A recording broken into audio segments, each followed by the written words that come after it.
Do you guys know about Gunpei Yokoi? Probably. He was one of gaming's greatest designers. I mean, he made the Nintendo 10 billion barrel toy puzzle. He's known for his several contributions to Nintendo, like the Game & Watch, Game Boy, Virtual Boy, and several of their classic games. But I'm not going to talk about Nintendo today. 1 year before his death, he departed from the company and formed a new company called Kodo. He worked with Bandai to develop the Tamagotchi, but also this little device, the WonderSwan. This is actually a WonderSwan color, so he didn't work on it, but I don't actually have an original WonderSwan, so the console has been described as sort of a cousin to the Game Boy. It makes sense. Both handhelds share a designer and design philosophy. Yes, the man was a big part in Nintendo's handheld wisdom that eventually spread to their home consoles. Lateral thinking with withered technology. Take some old cheap tech and do something cool with it to stay innovative and keep costs down. I mean, look at the Switch. That thing is super underpowered, but damn, if people can't get enough of that hybrid console gimmick. So yeah, here's a little handheld that has a lot of the same ideas as the Game Boy, however, it has its own set of cool gimmicks. Main one is the 2 screen options. You have the option to play either a traditional widescreen mode, or get funky with tape mode. This feature is awesome and lends itself incredibly well to puzzle games. That's what we're going to be talking about today. Introducing Gunpei, the WonderSwan's original puzzle game developed and named after the late great game designer Gunpei Yokoi. In true Amiiben fashion, we're going to be shining light on the series as a whole by taking a look at every entry. I didn't know this at first, but Gunpei is far from exclusive to the WonderSwan. However, that's where the series began, so that's where we're going to begin. And there it is. Released on March 4th, 1999 for the WonderSwan, it is a video game, and you can play it. You have these pipe wire-like things and you flip them. That's it. You try to chain as many lines as you can and avoid them hitting the top. As the game progresses, the flow of lines increases, so try to get chains as fast as you can to give yourself more time. Completing a line stops the flow, giving you some time to think, and when the speed ramps up, this becomes crucial to staying alive. You don't have to learn a bunch of different complicated tech to be good at Gunpei. Just playing the game will have you recognizing patterns in no time. This game is super duper simple. There's only a few pieces and only one button to work with, but it manages to be fun. You can definitely see the Gunpei Yokoi DNA in this game. It takes a tried and true concept of a simple mashing puzzle game, but puts a new spin on it. You spin the console. Is this a new spin in the puzzle game world? Actually not really, but the game itself does everything a puzzle game should. It's addicting, challenging, and memorable. There's also a few other modes to dig into. I've been mainly showing footage of Endless. It's exactly what you'd expect.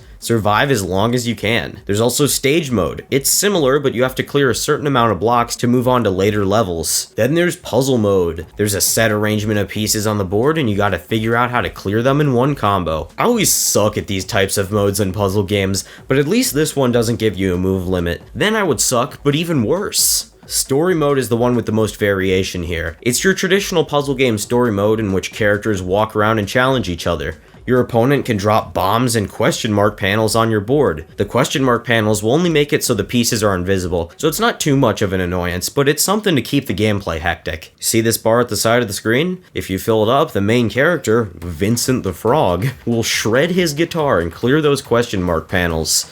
For whatever reason, Gunpei decided to go with a Wild West aesthetic. You see it shine in the story mode. Between cutscenes, there'll be an animation of these cowboy animals getting into some cowboy hijinks. I don't think I've ever played a Western-themed puzzle game before, so it sure is unique. Oh, and I almost forgot about free mode. It's just endless, but without the scrolling. This is perfect if you just want to play the game with no pressure. I enjoy Gunpei. It's not the best puzzle game out there, but it's definitely worth a play if you're looking for a new puzzler or are interested in the WonderSwan. I can't deny its status as a defining game for the console. If you want to dive into the world of the WonderSwan, you certainly cannot go wrong with Gunpei.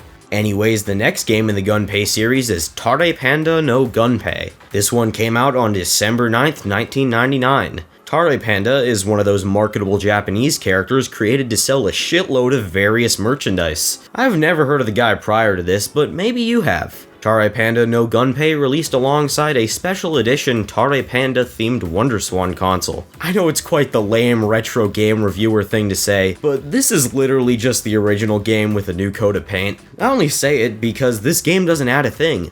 The only difference is the visuals. Instead of the Wild West, you get pandas in nature. If for some reason you're a really big panda guy, pick this game up over the original, but I prefer reading menus in the Wild West cutscenes. Exactly 1 week later, an enhanced port of Gunpei was released for the PlayStation. Bandai were really going all out with Gunpei. A whole 3 releases in 1 year.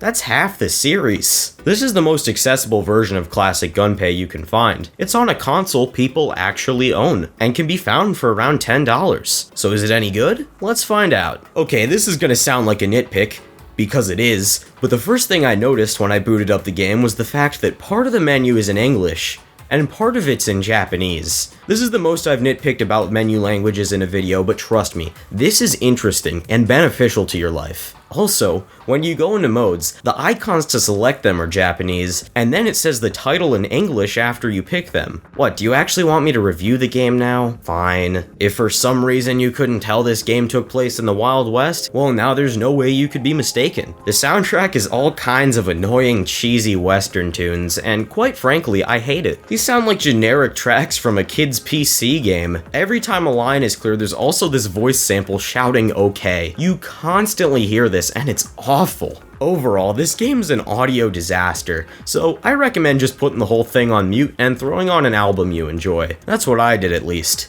But how's the gameplay? Actually, much better than the WonderSwan original. Flipping the panels is done so much faster, speeding up the gameplay exponentially. It seems like a minor difference, but it's actually a game changer. The game feels less stiff and the overall pace is better. In the original, it's very hard to quickly move a piece across a column since you have to have a certain rhythm with the timing, but in this version, you can just mash X or up and down on the D-pad to slide across the stage. It's a bit tricky to describe controls verbally, but basically, Gunpei on PlayStation plays nice and smooth. The change is so beneficial to the gameplay that honestly it feels jarring to go back to the original. I really do find myself missing the extra speed of the PS1 game. There are a few changes and additions to the mode lineup as well. Endless has this new time attack mode where you try to get a high score in either 2 or 5 minutes. Stage and puzzle modes return, but story mode has been replaced with versus mode. Surprisingly, the original Gunpei did not support link cable multiplayer, and even if it did, I'd have no way to play it online with friends since, as of now, there's no WonderSwan emulator that supports link cable multiplayer. Versus mode lets you pick from all your favorite Gunpei friends and battle a buddy or computer in some classic line-flipping action. I love how goofy and cheap looking all the characters are, it's pretty funny. Gameplay-wise, it's the exact same as story mode. Question mark panels, bombs, and random effects are all here, except now you can subject a friend to some slightly above average puzzling. For the most accessible Gunpei, I guess this port does the job. It has everything the original has and adds a little extra. I wish the music wasn't so awful, and it would have been nice to have the story mode cutscenes back, but the enhanced gameplay more than makes up for these shortcomings. Hey, fun fact, I left this one out of the script because I'm a fucking dumbass.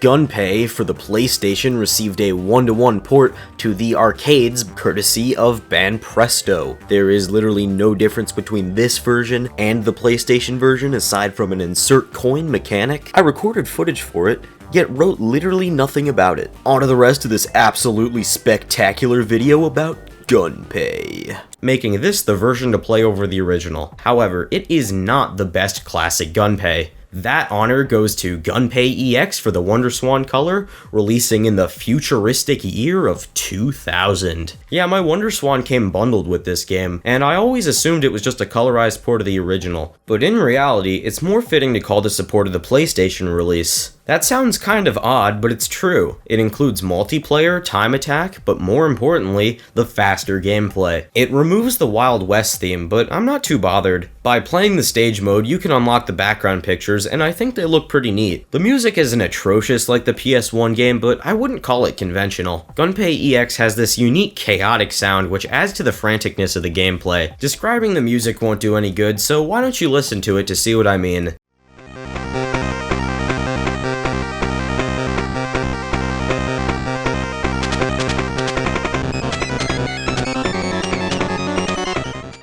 This stuff is just electronic insanity, and I kinda love it. It reminds me a bit of the Mario Artist Polygon Studio soundtrack with how experimental sounding it is. This is my favorite way to play Gunpei. Is it because it's the one I'm most familiar with? Probably, but EX is a nice and refined experience. I don't want to play Gunpei on PlayStation, give me the WonderSwan. That console is cool. You get the novelty of playing on the WonderSwan, the best controls, all the modes, a batshit crazy soundtrack, color graphics, and Wondergate? Oh god, what kind of scandal did my WonderSwan get himself into? The Wondergate is an accessory for the WonderSwan. No, it doesn't allow you to spy on the Democratic National Committee's headquarters.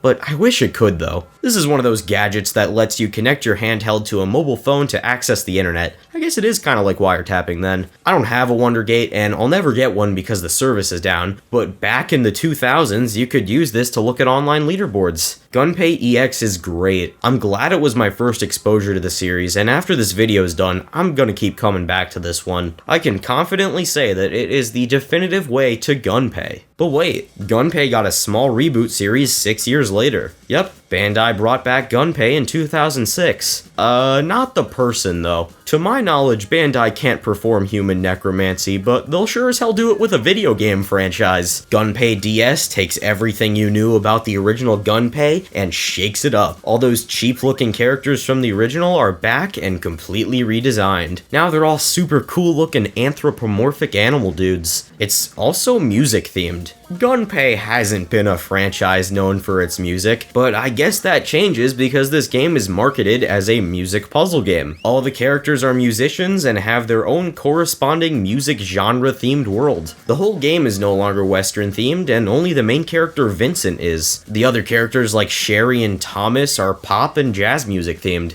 This is a cool art direction for the game. It's all super creative and vibrant. The largest change in Gunpei DS is the way you control it. Using the Nintendo DS stylus, you can slide around Gunpei lines as fast as you like. This is just awesome. In this format, you no longer have to worry about moving a selection icon to a designated spot and mashing flip buttons correctly. Just give her a little slide and your combo is in motion. This simplifies the gameplay, and I had a way more relaxed time playing Gunpei DS as opposed to the other entries in the series. I just got to chill out sliding around pieces, making some insane patterns for insane points. Yes, the classic modes of time attack and stage return, but also a whole new story mode with those redesigned characters. This game is right up my alley as perfect time killer material. One more thing about Gunpei DS. There's a few extra unlockables that are just insane. There's a whole ass composition tool in the extras menu. I didn't have the time or interest to figure out how to make something in this mode, but needless to say, I was shocked to discover this hidden in an unassuming puzzle game. While playing the game as normal, sometimes you'll unlock one of these pink pixel dudes. These are for use in another extra mode called G-Note's Smooth Move, a little physics simulator where a G-Note guy can interact with the Gunpei pieces you place down. Why is this in the game? I have no idea, but if you're playing Gunpei DS and get bored of the game you purchased, and instead want to make a little dude hop around, this is where you do it. If the classic Gunpeis aren't doing it for you, definitely go grab DS because as of now, it's rather affordable. The final game in the Gunpei series was simply titled Gunpei and was released for the PSP also in 2006. I just realized this is the first time I'm talking about the PSP on my channel. At least I think it is. Real quick, I gotta say that I love the PSP. Super awesome console that was years ahead of its time. You could do so many cool things with it. And let me tell you, I love collecting PSP movies. Anyone want to come over and watch some Harold and Kumar, Jackass, or Godzilla Final Wars? Anyone?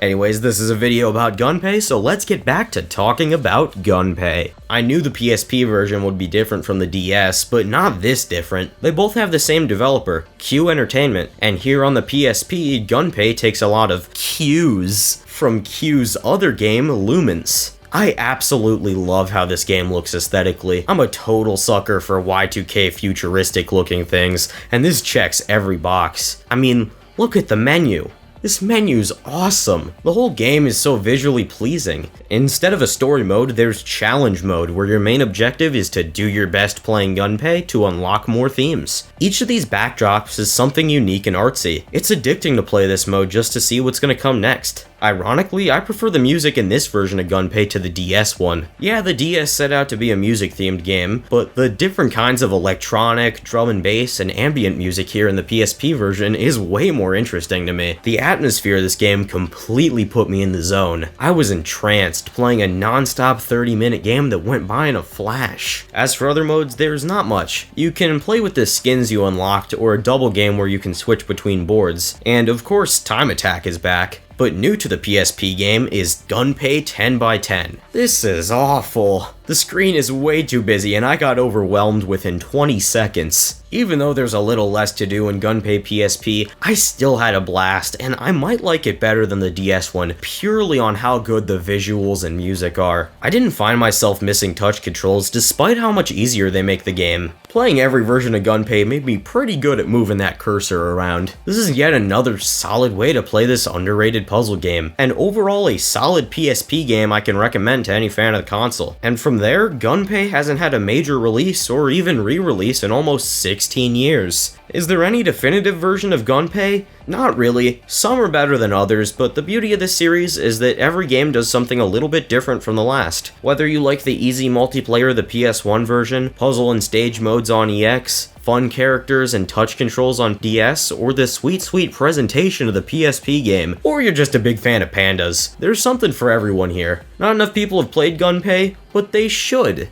It's not only important to gaming history as a whole, it's a decent puzzle game that's easy to pick up and play. It's not the best puzzle game out there, but still a worthwhile time. I think Panel de Pon is better.